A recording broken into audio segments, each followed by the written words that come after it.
आप देख रहे हैं शहर crime digital news channel. Mandsaur में 13 मई को लोकसभा चुनाव को लेकर मतदान होना है। 11 मई की शाम 5 बजे से प्रचार थम जाएगा। ऐसे में अब राजनीतिक दलों के बड़े नेता दनादन मंदसौर में सभा और रोड शो कर रहे हैं। आज बीजेपी प्रत्याशी सुधीर गुप्ता के पक्ष में पूर्व सीएम शिवराज सिंह चौहान ने मंदसौर के नगरी गांव में आम सभा को संबोधित किया।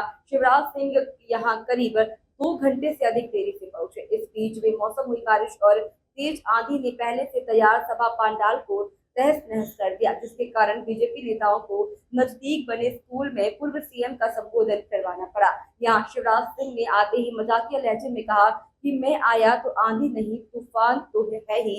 उनके यह लाइन बोलते ही सभी में और सभा में ठहाके लगने लगे और कार्यकर्ता नारेबाजी करने लगे। अपने भाषण के दौरान उन्होंने कांग्रेस पर तंज कसते हुए कहा कि कांग्रेस की लोकल मिले ही नहीं, इसलिए वे बाहर से प्रत्याशी ले आए। शिवराज सिंह चौहान ने कांग्रेस नेताओं पर भी जमकर निशाना साधा और कहा कि उनके बड़े नेता चुनाव ही नहीं लड़ रहे। सोनिया जी ने हार के डर से चुनाव लड़ने से मना कर चुके हैं। राहुल गांधी भी रणछोड़ छोड़कर भाग गए, वायनाड गए, वहां लगा कि गड़बड़ हो जाएगी तो रायबरेली आ गए। स्वयं को लेकर शिवराज सिंह चौहान ने कहा कि आपसे दिल का रिश्ता है, मामा जी भी दिल्ली जा रहे हैं। वहीं शिवराज सिंह चौहान ने राहुल गांधी पर भी बड़ा हमला बोला है। उन्होंने कहा कि वे उजल जुलूल बात कर रहे हैं। सारा देश जानता है कि एनडीए 400 पार करेगा, मोदी जी फिर से भारत के प्रधानमंत्री बनेंगे। संजय राउत द्वारा प्रधानमंत्री नरेंद्र मोदी की तुलना औरंगजेब से करने के बयान पर उन्होंने कहा कि ये राजनीति के जोकर हैं, कुछ भी बोलते हैं, जिसका चुनाव से कोई लेना देना नहीं, लेकिन हर ऐसी बात का जवाब देती है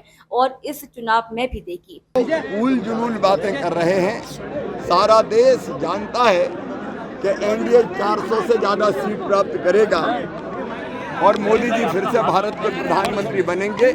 राहुल जी ने अपना मानसिक संतुलन खो दिया है और अकेले राहुल जी नहीं, Sam uncle, Manishankar Iyer,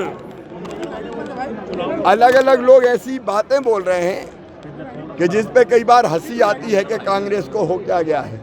sir, आंधी तूफान के साथ आप यहाँ आए हैं तो क्या 4 तारीख से क्या नई जिम्मेदारी कुछ? आंधी नहीं तूफान तो है ही, जिम्मेदारी एक पक्की है सांसद की। मैं जीत के आ रहा हूँ।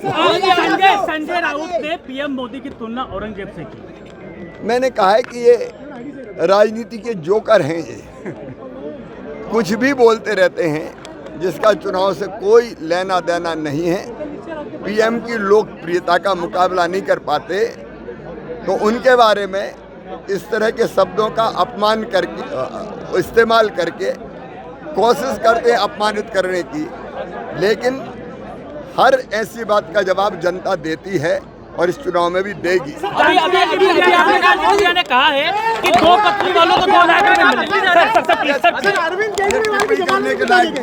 सर, अरविंद केजरीवाल की जमानत कितना देंगे? सर, अरविंद